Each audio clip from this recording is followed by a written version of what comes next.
Tarnhelm by Hugh Walpole and read by Christopher Halton.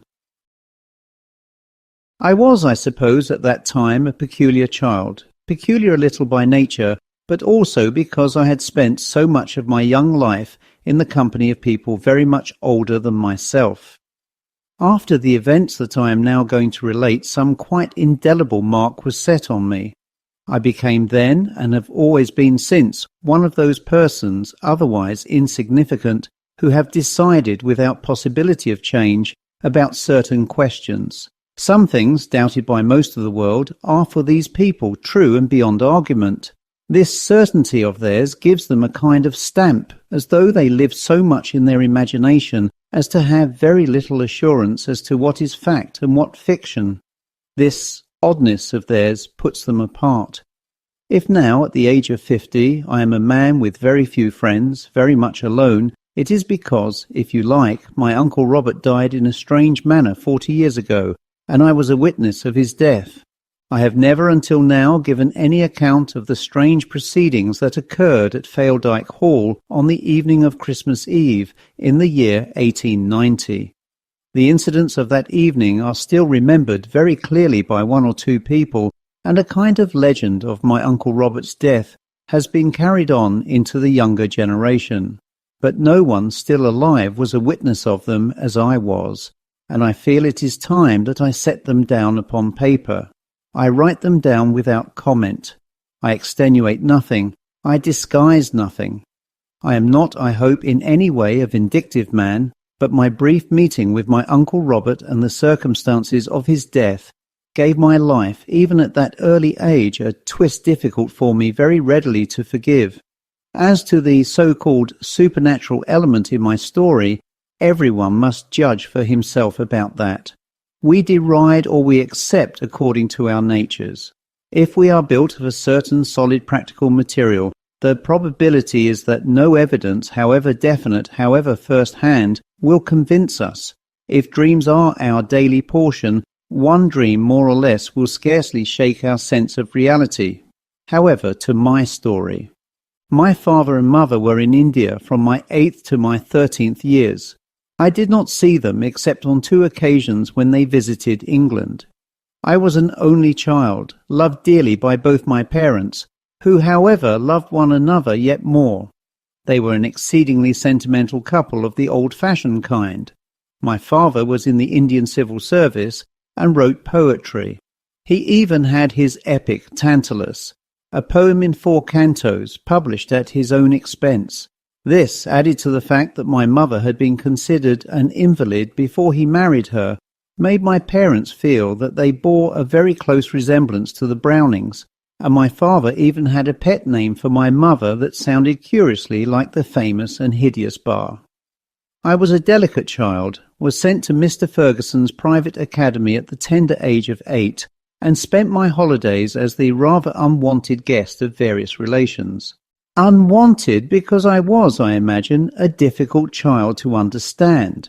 I had an old grandmother who lived at Folkestone, 2 aunts who shared a little house in Kensington, an aunt, uncle, and a brood of cousins inhabiting Cheltenham, and 2 uncles who lived in Cumberland. All these relations, except the 2 uncles, had their proper share of me, and for none of them had I any great affection. Children were not studied in those days as they are now. I was thin, pale, and bespectacled, aching for affection, but not knowing at all how to obtain it, outwardly undemonstrative, but inwardly emotional and sensitive, playing games because of my poor sight very badly, reading a great deal more than was good for me, and telling myself stories all day and part of every night. All of my relations tired of me, I fancy, in turn, and at last it was decided that my uncles in Cumberland must do their share. These 2 were my father's brothers, the eldest of a long family, of which he was the youngest. My Uncle Robert, I understood, was nearly 70, my Uncle Constance some 5 years younger. I remember always thinking that Constance was a funny name for a man. My Uncle Robert was the owner of Faledyke Hall, a country house between the Lake of Wastewater and the little town of Seascale on the sea coast. Uncle Constance had lived with Uncle Robert for many years. It was decided after some family correspondence that the Christmas of this year, 1890, should be spent by me at Faledyke Hall. I was at this time just 11 years old, thin and skinny, with a bulging forehead, large spectacles, and a nervous, shy manner. I always set out, I remember, on any new adventures with mingled emotions of terror and anticipation. Maybe this time the miracle would occur. I should discover a friend or a fortune, should cover myself with glory in some unexpected way, be at last what I always longed to be, a hero.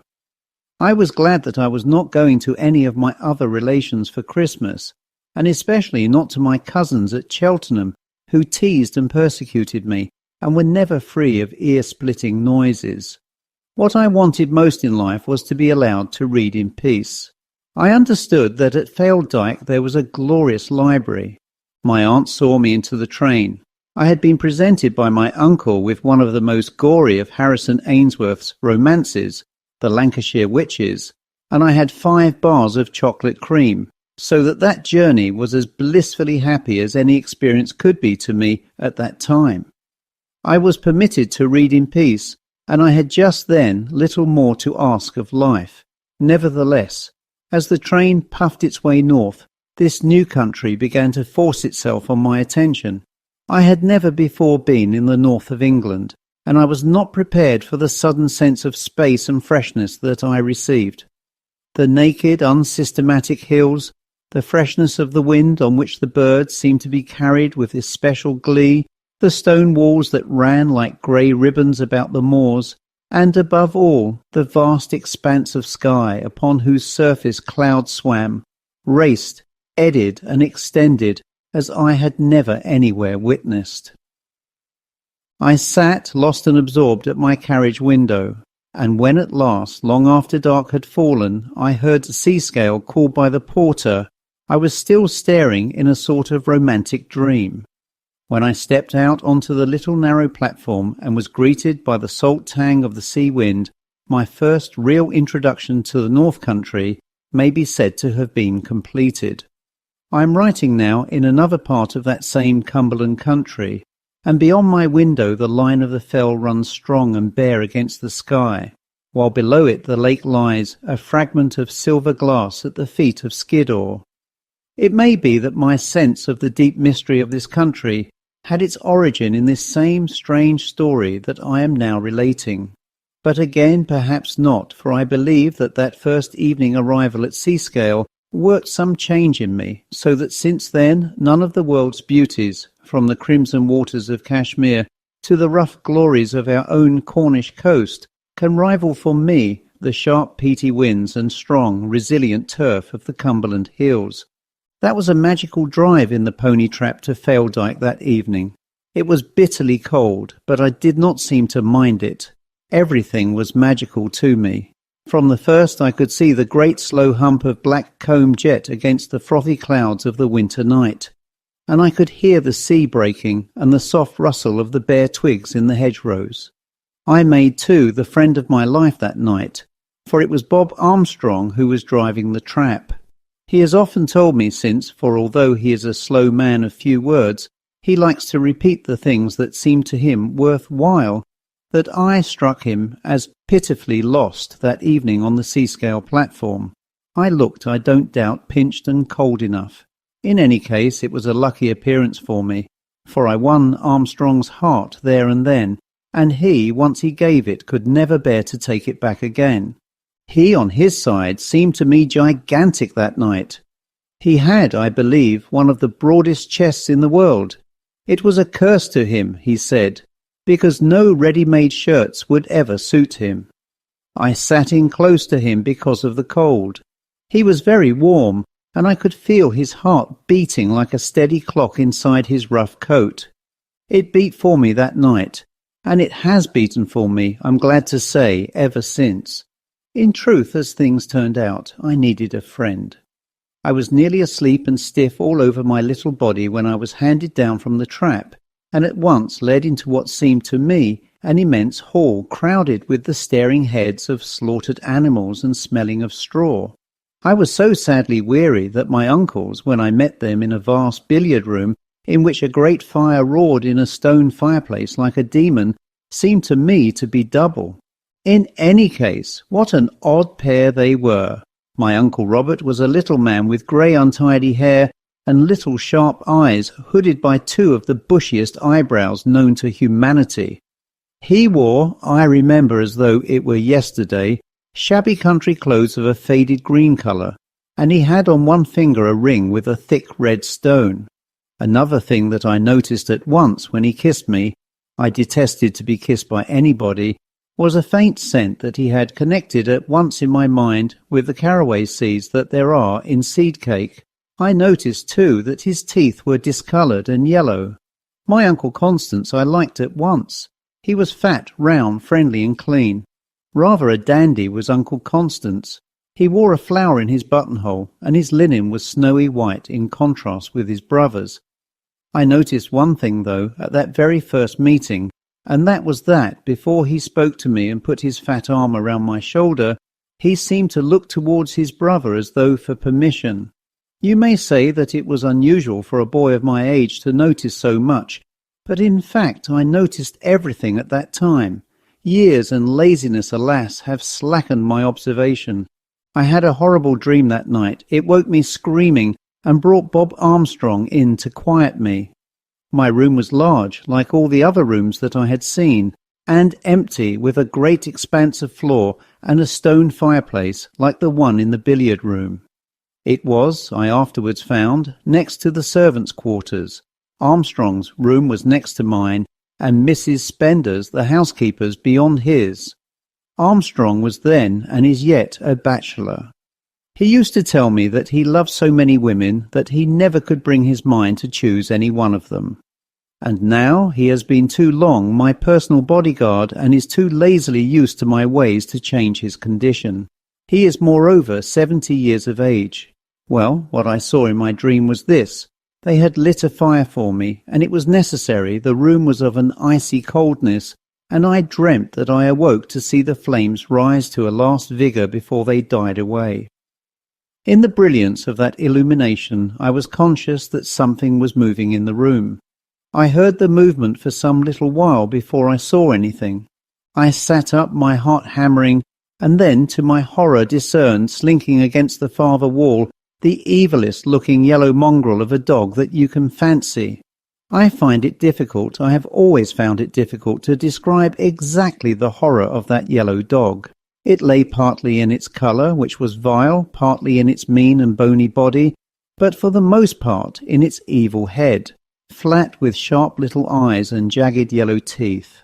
As I looked at it, it bared those teeth at me, and then began to creep with an indescribably loathsome action in the direction of my bed. I was at first stiffened with terror.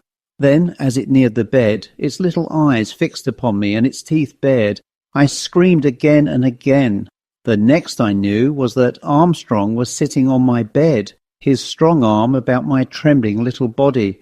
All I could say over and over was, "The dog, the dog, the dog!" He soothed me as though he had been my mother. "See, there's no dog there. There's no one but me. There's no one but me." I continued to tremble, so he got into bed with me, held me close to him, and it was in his comforting arms that I fell asleep. In the morning I woke to a fresh breeze and a shining sun, and the chrysanthemums, orange, crimson and dun, blowing against the grey stone wall beyond the sloping lawns. So I forgot about my dream. I only knew that I loved Bob Armstrong better than anyone else on earth. Everyone during the next days was very kind to me. I was so deeply excited by this country, so new to me, that at first I could think of nothing else. Bob Armstrong was Cumbrian from the top of his flaxen head to the thick nails under his boots, and in grunts and monosyllables, as was his way, he gave me the colour of the ground. There was romance everywhere, smugglers stealing in and out of Drigg and Seascale, the ancient cross in Gosforth churchyard, Ravenglass, with all its seabirds, once a port of splendour, Muncaster Castle and Broughton and Black Wastewater with the grim screes, Black Combe upon whose broad back the shadows were always dancing, even the little station at Seascale, naked to the sea winds, at whose bookstalls I bought a publication entitled the Weekly Telegraph, that contained, week by week, instalments of the most thrilling story in the world. Everywhere romance, the cows moving along the sandy lanes, the sea thundering along the Drigg beach, gable and scaffold pulling their cloud caps about their heads, the slow voices of the Cumbrian farmers calling their animals, the little tinkling bell of the Gosforth church, everywhere romance and beauty. Soon, though, as I became better accustomed to the country, the people immediately around me began to occupy my attention, stimulate my restless curiosity, and especially my two uncles. They were, in fact, queer enough. Faildyke Hall itself was not queer, only very ugly. It had been built about 1830, I should imagine, a square white building like a thick-set, rather conceited woman with a very plain face. The rooms were large, the passages innumerable, and everything covered with a very hideous whitewash. Against this whitewash hung old photographs, yellowed with age and faded bad watercolours. The furniture was strong and ugly. One romantic feature, though, there was, and that was the little grey tower where my Uncle Robert lived. This tower was at the end of the garden and looked out over a sloping field to the Scafell group beyond Wastewater. It had been built hundreds of years ago as a defence against the Scots. Robert had had his study and bedroom there for many years, and it was his domain. No one was allowed to enter it save his old servant Hucking, a bent, wizened, grubby little man who spoke to no one, and, so they said in the kitchen, managed to go through life without sleeping. He looked after my Uncle Robert, cleaned his rooms, and was supposed to clean his clothes. I, being both an inquisitive and romantic-minded boy, was soon as eagerly excited about this tower as was Bluebeard's wife about the forbidden room. Bob told me that whatever I did, I was never to set foot inside. And then I discovered another thing, that Bob Armstrong hated, feared, and was proud of my Uncle Robert. He was proud of him because he was head of the family, and because, so he said, he was the cleverest old man in the world. "Nothing he can't seemingly do," said Bob, "but he don't like you to watch him at it." All this only increased my longing to see the inside of the tower, although I couldn't be said to be fond of my Uncle Robert either. It would be hard to say that I disliked him during those first days. He was quite kindly to me when he met me, and at meal times, when I sat with my two uncles at the long table in the big bare whitewashed dining room, he was always anxious to see that I had plenty to eat. But I never liked him. It was perhaps because he wasn't clean. Children are sensitive to those things. Perhaps I didn't like the fusty, sea-cakey smell that he carried about with him. Then there came the day when he invited me into the grey tower and told me about Tarnhelm. Pale slanting shadows of sunlight fell across the chrysanthemums and the grey stone walls, the long fields and the dusky hills. I was playing by myself by the little stream that ran beyond the rose garden, when Uncle Robert came up behind me in the soundless way he had, and, tweaking me by the ear, asked me whether I would like to come with him inside his tower. I was, of course, eager enough, but I was frightened too, especially when I saw Hucking's moth-eaten old countenance peering at us from one of the narrow slits that pretended to be windows. However, in we went, my hand in Uncle Robert's hot dry one. There wasn't, in reality, so very much to see when you were inside, all untidy and musty, with cobwebs over the doorways and old pieces of rusty iron and empty boxes in the corners, and the long table in Uncle Robert's study covered with 1,000 things, books with the covers hanging on them, sticky green bottles, a looking-glass, a pair of scales, a globe, a cage with mice in it, a statue of a naked woman, an hourglass, everything old and stained and dusty. However, Uncle Robert made me sit down close to him and told me many interesting stories. Among others, the story about Tarnhelm. Tarnhelm was something that you put over your head, and its magic turned you into any animal that you wished to be. Uncle Robert told me the story of a god called Wotan, and how he teased the dwarf who possessed Tarnhelm by saying that he couldn't turn himself into a mouse or some such animal, and the dwarf, his pride wounded, turned himself into a mouse, which the god easily captured and so stole Tarnhelm. On the table among all the litter was a grey skull-cap. "That's my Tarnhelm," said Uncle Robert, laughing. "Like to see me put it on?" But I was suddenly frightened, terribly frightened. The sight of Uncle Robert made me feel quite ill. The room began to run round and round. The white mice in the cage twittered. It was stuffy in that room, enough to turn any boy sick. That was the moment, I think, when Uncle Robert stretched out his hand towards his grey skull-cap.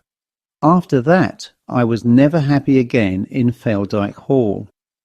That action of his, simple and apparently friendly though it was, seemed to open my eyes to a number of things. We were now within 10 days of Christmas. The thought of Christmas had then, and to tell the truth still has, a most happy effect on me. There is the beautiful story, the geniality and kindliness, still, in spite of modern pessimists, much happiness and goodwill. Even now I yet enjoy giving presents and receiving them. Then it was an ecstasy to me, the look of the parcel, the paper, the string, the exquisite surprise. Therefore I had been anticipating Christmas eagerly. I had been promised a trip into Whitehaven for present buying, and there was to be a tree and a dance for the Gosforth villagers. Then, after my visit to Uncle Robert's tower, all my happiness of anticipation vanished. As the days went on and my observation of one thing and another developed, I would, I think, have run away back to my aunt's in Kensington had it not been for Bob Armstrong. It was, in fact, Armstrong who started me on that voyage of observation that ended so horribly, for when he had heard that Uncle Robert had taken me inside his tower, his anger was fearful. I had never before seen him angry. Now his great body shook, and he caught me and held me until I cried out. He wanted me to promise that I would never go inside there again. What? Not even with Uncle Robert? No, most especially not with Uncle Robert. And then, dropping his voice and looking around him to be sure that there was no one listening, he began to curse Uncle Robert. This amazed me because loyalty to his masters was one of Bob's great laws. I can see us now, standing on the stable cobbles in the falling white dusk, while the horses stamped in their stalls, and the little sharp stars appeared one after another, glittering between the driving clouds. "I'll not stay," I heard him say to himself. "I'll be like the rest. I'll not be staying, to bring a child into it." From that moment he seemed to have me very specially in his charge. Even when I could not see him, I felt that his kindly eye was upon me, and this sense of the necessity that I should be guarded made me yet more uneasy and distressed. The next thing that I observed was that the servants were all fresh, had been there not more than a month or two. Then, only a week before Christmas, the housekeeper departed. Uncle Constance seemed greatly upset at these occurrences. Uncle Robert did not seem in the least affected by them. I come now to my Uncle Constance. At this distance of time it is strange with what clarity I still can see him. His stoutness, his shining cleanliness, his dandyism, the flower in his buttonhole, his little brilliantly shod feet, his thin, rather feminine voice. He would have been kind to me, I think, had he dared, but something kept him back. And what that something was I soon discovered. It was fear of my Uncle Robert. It did not take me a day to discover that he was utterly subject to his brother. He said nothing without looking to see how Uncle Robert took it, suggested no plan until he first had assurance from his brother, was terrified beyond anything that I had before witnessed in a human being at any sign of irritation in my uncle. I discovered after this that Uncle Robert enjoyed greatly to play on his brother's fears. I did not understand enough of their life to realize what were the weapons that Robert used, but that they were sharp and piercing, I was neither too young nor too ignorant to perceive. Such was our situation then, a week before Christmas. The weather had become very wild, with a great wind. All nature seemed in an uproar. I could fancy when I lay in my bed at night and heard the shouting in my chimney that I could catch the crash of the waves upon the beach, see the black waters of Westwater cream and curdle under the screes. I would lie awake and long for Bob Armstrong, the strength of his arm and the warmth of his breast. but I considered myself too grown a boy to make any appeal. I remember that now, almost minute by minute, my fears increased. What gave them force and power, who can say? I was much alone. I had now a great terror of my uncle. The weather was wild, the rooms of the house large and desolate, the servants mysterious. The walls of the passages lit always with an unnatural glimmer because of their white colour, and although Armstrong had watch over me, he was busy in his affairs, and could not always be with me. I grew to fear and dislike my Uncle Robert more and more. Hatred and fear of him seemed to be everywhere, and yet he was always soft-voiced and kindly. Then, a few days before Christmas, occurred the event that was to turn my terror into panic. I had been reading in the library Mrs. Radcliffe's Romance of the Forest, an old book long forgotten, worthy of revival. The library was a fine room run to seed, bookcases from floor to ceiling, the windows small and dark, holes in the old faded carpet. A lamp burnt at a distant table. One stood on a little shelf at my side. Something, I know not what, made me look up. What I saw then can even now stamp my heart in its recollection. By the library door, not moving, staring across the room's length at me, was a yellow dog. I will not attempt to describe all the pitiful fear and mad freezing terror that caught and held me. My main thought, I fancy, was that other vision on my first night in the place had not been a dream. I was not asleep now. The book in which I had been reading had fallen to the floor. The lamps shed their glow. I could hear the ivy tapping on the pane. No, this was reality.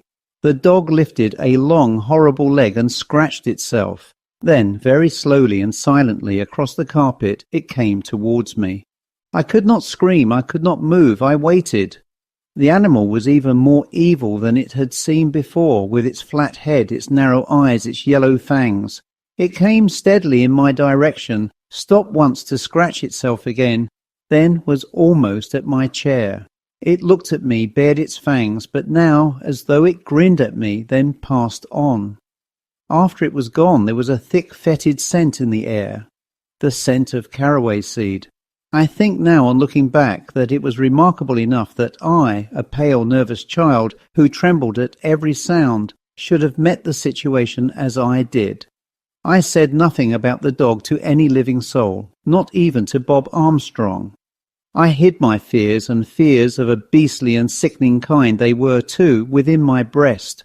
I had the intelligence to perceive, and how I caught in the air the awareness of this, I can't, at this distance, understand, that I was playing my little part in the climax to something that had been piling up for many a month, like the clouds over Gable. Understand that I offer from first to last in this no kind of explanation. There is possibly, and to this day I cannot quite be sure, nothing to explain. My Uncle Robert died simply, but you shall hear. What was beyond any doubt or question was that it was after my seeing the dog in the library that Uncle Robert changed so strangely in his behaviour to me. That may have been the merest coincidence. I only know that as one grows older one calls things coincidence more and more seldom. In any case, that same night at dinner Uncle Robert seemed 20 years older. He was bent, shrivelled, would not eat, snarled at anyone who spoke to him, and especially avoided even looking at me. It was a painful meal, and it was after it, when Uncle Constance and I were sitting alone in the old yellow-papered drawing-room, a room with two ticking clocks for ever racing one another, that the most extraordinary thing occurred. Uncle Constance and I were playing draughts. The only sounds were the roaring of the wind down the chimney, the hiss and splutter of the fire, the silly ticking of the clocks. Suddenly Uncle Constance put down the piece that he was about to move and began to cry. To a child it is always a terrible thing to see a grown-up person cry, and even to this day to hear a man cry is very distressing to me. I was moved desperately by poor Uncle Constance, who sat there, his head in his white plump hands, all his stout body shaking. I ran over to him, and he clutched me and held me as though he would never let me go. He sobbed incoherent words about protecting me, caring for me, seeing that monster. At the word I remember that I too began to tremble. I asked my uncle what monster, but he could only continue to murmur incoherently about hate and not having the pluck, and if only he had the courage. Then, recovering a little, he began to ask me questions. Where had I been? Had I been into his brother's tower? Had I seen anything that frightened me? If I did, would I at once tell him? And then he muttered that he would never have allowed me to come had he known that it would go as far as this, that it would be better if I went away that night, and that if he were not afraid. Then he began to tremble again and to look at the door, and I trembled too. He held me in his arms. Then we thought that there was a sound, and we listened, our heads up, our two hearts hammering. But it was only the clocks ticking and the wind shrieking as though it would tear the house to pieces. That night, however, when Bob Armstrong came up to bed, he found me sheltering there. I whispered to him that I was frightened. I put my arms around his neck and begged him not to send me away. He promised me that I should not leave him, and I slept all night in the protection of his strength. How, though, can I give any true picture of the fear that pursued me now? For I knew from what both Armstrong and Uncle Constance had said that there was real danger, that it was no hysterical fancy of mine or ill-digested dream. It made it worse that Uncle Robert was now no more seen. He was sick. He kept within his tower, cared for by his old wizened manservant, and so, being nowhere, he was everywhere. I stayed with Armstrong when I could, but a kind of pride prevented me from clinging like a girl to his coat. A deathly silence seemed to fall about the place. No one laughed or sang, no dog barked, no bird sang. 2 days before Christmas, an iron frost came to grip the land. The fields were rigid, the sky itself seemed to be frozen grey, and under the olive cloud, scafell and gable were black. Christmas Eve came. On that morning, I remember, I was trying to draw some childish picture of one of Mrs. Radcliffe's scenes, when the double doors unfolded and Uncle Robert stood there. He stood there, bent, shriveled, his long grey locks falling over his collar, his bushy eyebrows thrust forward. He wore his old green suit, and on his finger gleamed his heavy red ring. I was frightened, of course, but also I was touched with pity. He looked so old, so frail, so small in this large empty house. I sprang up. "Uncle Robert," I asked timidly, "are you better?" He bent still lower until he was almost on his hands and feet. Then he looked up at me, and his yellow teeth were bared, almost as an animal snarls. Then the doors closed again. The slow, stealthy grey afternoon came at last. I walked with Armstrong to Gosforth village on some business that he had. We said no word of any matter at the hall. I told him, he has reminded me of how fond I was of him, and that I wanted to be with him always, and he answered that perhaps it might be so, little knowing how true that prophecy was to stand. Like all children, I had a great capacity for forgetting the atmosphere that I was not at that moment in, and I walked beside Bob along the frozen roads, with some of my fears surrendered, but not for long. It was dark when I came into the long yellow drawing-room. I could hear the bells of Gosforth Church pealing as I passed from the ante-room. A moment later there came a shrill, terrified cry, "Who's that? Who is it?" It was Uncle Constance, who was standing in front of the yellow silk window curtains, staring at the dusk. I went over to him, and he held me close to him. "Listen," he whispered. "What can you hear?" The double doors through which I had come were half open. At first I could hear nothing but the clocks, the very faint rumble of a cart on the frozen road. There was no wind. My uncle's fingers gripped my shoulder. "Listen," he said again. And now I heard. On the stone passage beyond the drawing-room was the patter of an animal's feet. Uncle Constance and I looked at one another. In that exchanged glance we confessed that our secret was the same. We knew what we should see. A moment later it was there, standing in the double doorway, crouching a little and staring at us with a hatred that was mad and sick, the hatred of a sick animal, crazy with unhappiness, but loathing us more than its own misery. Slowly it came towards us, and to my reeling fancy all the rooms seemed to stink of caraway seed. "Keep back! Keep away!" my uncle screamed. I became oddly in my turn the protector. "It shan't touch you! It shan't touch you, uncle!" I called, but the animal came on. It stayed for a moment near a little round table that contained a composition of dead waxen fruit under a glass dome. It stayed here, its nose down, smelling the ground. Then, looking up at us, it came on again. Oh God! Even now, as I write after all these years, it is with me again. The flat skull, the cringing body in its evil colour, and that loathsome smell. It slobbered a little at its jaw. It bared its fangs. Then I screamed, hid my face in my uncle's breast, and saw that he held in his trembling hand a thick, heavy, old-fashioned revolver.